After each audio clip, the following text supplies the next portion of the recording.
Melinda, where are you? Melinda Littky. Give it up for Melinda.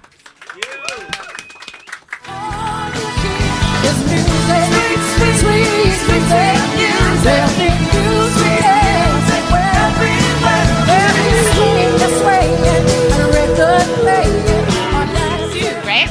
I got this. So I'm going to be a little bit of a palate cleanser this evening. My story isn't about Israel. It's actually about the circumstances that led me to think of Israel potentially being my home. I'm from Detroit. In fact, I lived very close to Rosa Parks Boulevard. And in 2003, I had just gotten remarried, and I was working for the city of Detroit. And I was really hopeful. We had had a horrible time between 1964.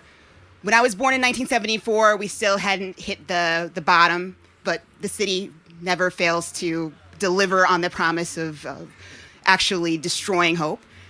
And in 2003, we had elected a new mayor who was young, who was vibrant, who had not yet been sent to jail for felony.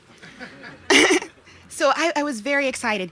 And we had moved to this beautiful subdivision where people had bought dilapidated homes and then built them up. And our home was, in fact, in the middle of a renovation, so we were getting our rent very, very cheap.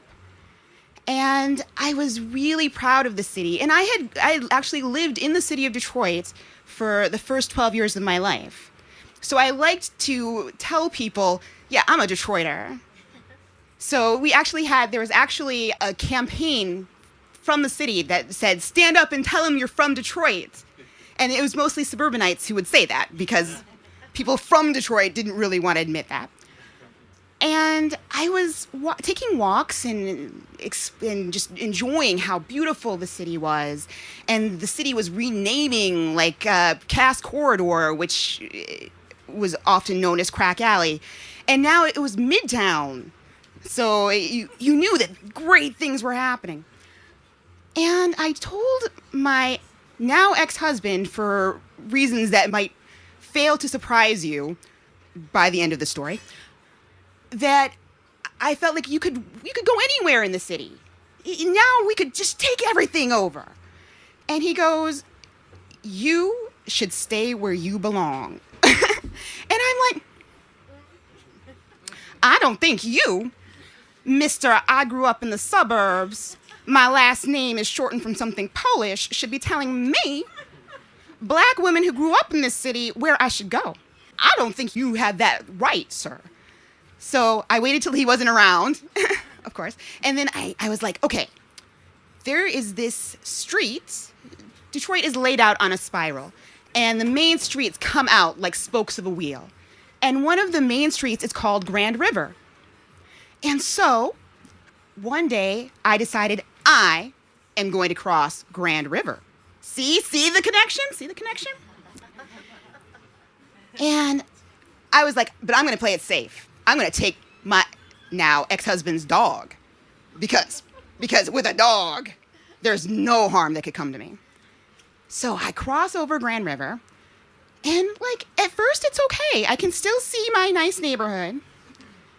And then I go one block in from where everything has been gentrified, and the air gets thick, and there's no sound. And I notice that people are looking at me the way that people don't usually look at me. I'm usually the black friend. So I was really frightened. And I just want to say something. You think that there's no such thing as black privilege? And that's because it's very, very rare. Black privilege, you can only see it when you are a black person who has brought a white person into a place that's overwhelmingly black where there are no police. So I gone into this neighborhood and I see all these black faces and I'm like, oh, it's okay. And then the dogs showed up. The stray dogs. The stray dogs and my dog turned, looked at me, broke out of my hand, and ran back home. Meanwhile, all of the nice brown faces on the porches were all looking at me and laughing as I start backing up from the dogs. And I walk back, I walk back, I walk back, and then I turn and I run. And that's when I realized I am no longer a Detroiter.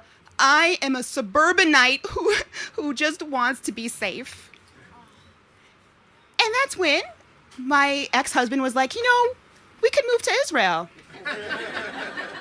And I'm like, heck, at this point, why not? And here I am.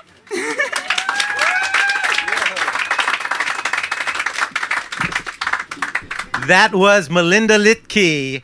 Melinda Littky, it says here that she is a content writer, though I prefer to read it as a content writer. She's rather content, I think. She made Aliyah 11 years ago from, of course, Detroit, and she writes, in my free time, I enjoy blogging for the Times of Israel and storytelling.